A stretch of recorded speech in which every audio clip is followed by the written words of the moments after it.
Hi guys, just come to decision what are we doing this going forwards, and just thought I'd sort of do it in this manner, as obviously it's consistent with the product in the past. So virtually I've just decided to have a small hiatus. Won't go too much into the reasons behind it, but past few days I've virtually had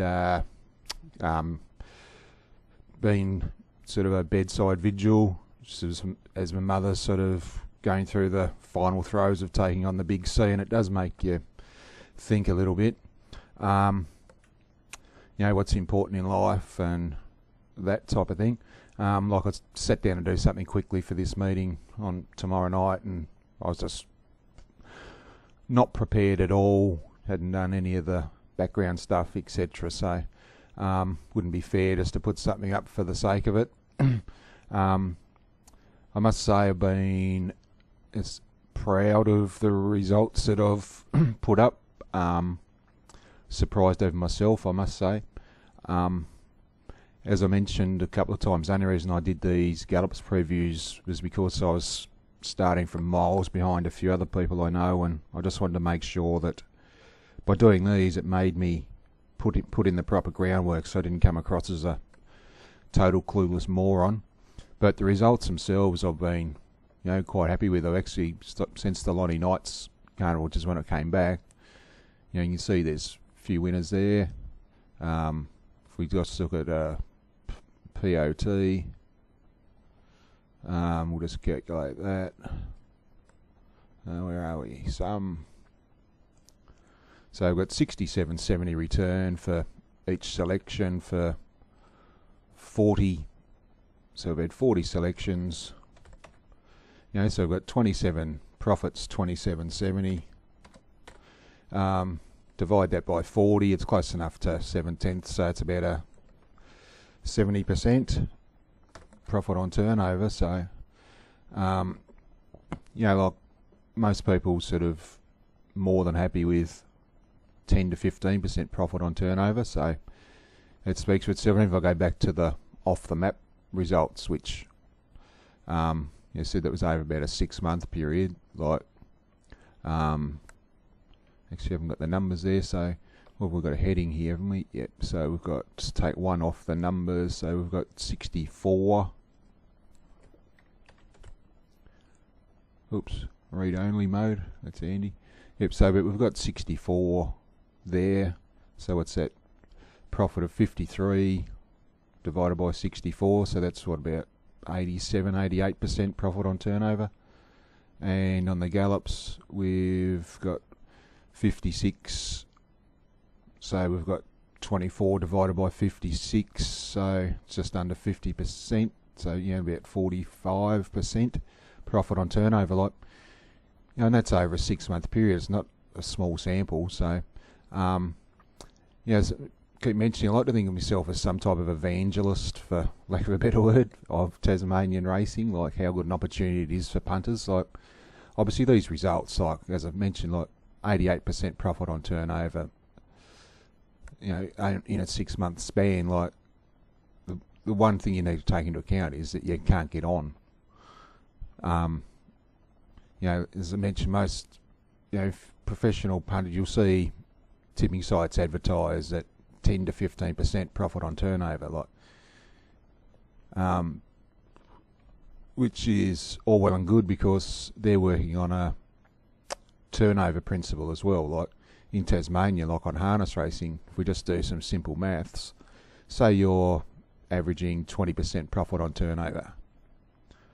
If you want to make, I'll just pick an arbitrary figure out, $50,000 a year.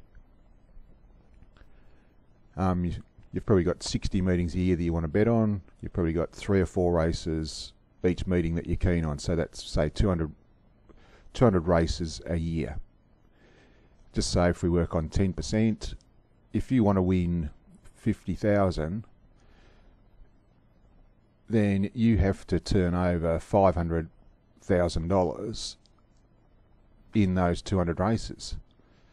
And just for example, Say you liked, I don't know, this one here, Campaign Drive at $8. Best of luck. You know, you've got no chance of getting $2,500 on. Be lucky to get $2,500 on a 6 to 4 pop. So that's why you've got to be content with the small fish. But as I said, it is a great opportunity. If you do the work, you'll definitely reap the rewards. And it probably seems, if I think about it, an ideal time to pull the pin as well. Like the past week have probably been 4 of the best punting days of my life. Like Devonport Cup was an absolute fill-up, as was Tassie Guineas Day with overplay, and obviously the couple of harness bets that I threw out were both off the map and bolted in. So, and that's the other thing I just want to touch on. Like with the 2 harness bets that I threw out there, both heavily backed, somebody sent me a message and said, you shouldn't be putting these out, you just go heavily, they get backed, etc. And I said, well, no, that's not entirely right. The one thing I've learnt is that if you do form in Tasmania, then 90% of the time everybody will find the same horses.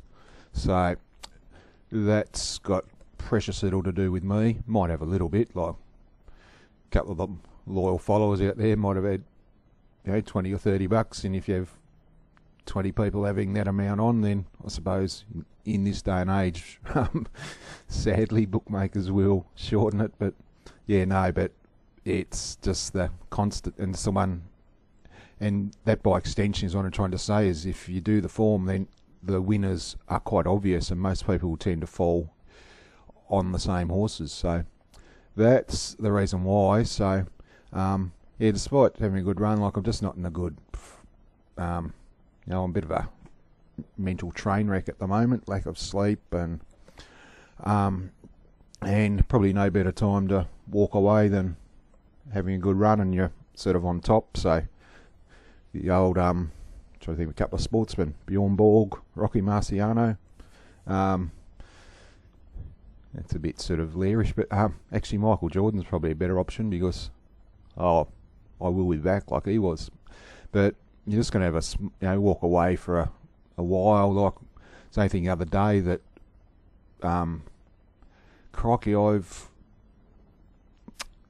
one of the reasons that I'm probably so successful with these results is because I've got no actual life. Like, whilst most people are socialising with actual human beings, I'm probably watching replays of race 3 at Bernie Trot's.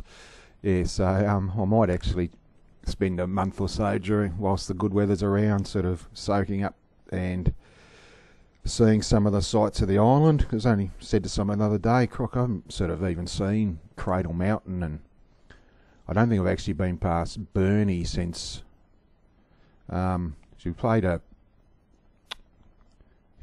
played against New South Wales in a state under-19 cricket match there many years ago in Wynyard. So that would have been the last time I actually been past Burnie. So time to have a look round, enjoy the rewards, and obviously seeing what my mother's going through as well makes that quality of life thing, sort of puts that into a new perspective for me as well. So anyway, guys, so I'll be a bit on the quiet front for the next couple of weeks at least. Pretty sure I will come back. It is actually quite addictive, this social media thing. So all good, but as I mentioned at the top of this, I just thought that I'd give an explanation instead of just saying sayonara. So anyway, guys, until we're back, just keep in mind how good an opportunity Tassie racing is. Stick with it. They said I might pop in with the occasional tip if I think one's a stone cold bonk and moral, like Lockaway Casey was the other night at the Trots. I might chime in, but until then, we'll wrap it up. And actually, the other thing I was looking at here, which put into perspective, I've got obviously all those results I pointed to. You can verify all of those on the video stream. See, 266 videos, and if you think of that, even if it's like 10 minutes average, that's 266. yeah, it's a lot of time. So, it's what's that, a couple of days in videos. I've probably got more airtime out there on than if every Seinfeld episode, which is a bit scary. So, and if anybody's watched all of my videos, I feel for you. So, anyway, guys, I will wrap it up there. So, I've got absolutely nothing for this meeting. I just looked at it. It's too hard. Rail's out 9. And as I mentioned, it wouldn't be fair to tip anything just for the sake of tipping it when you haven't done the work. So,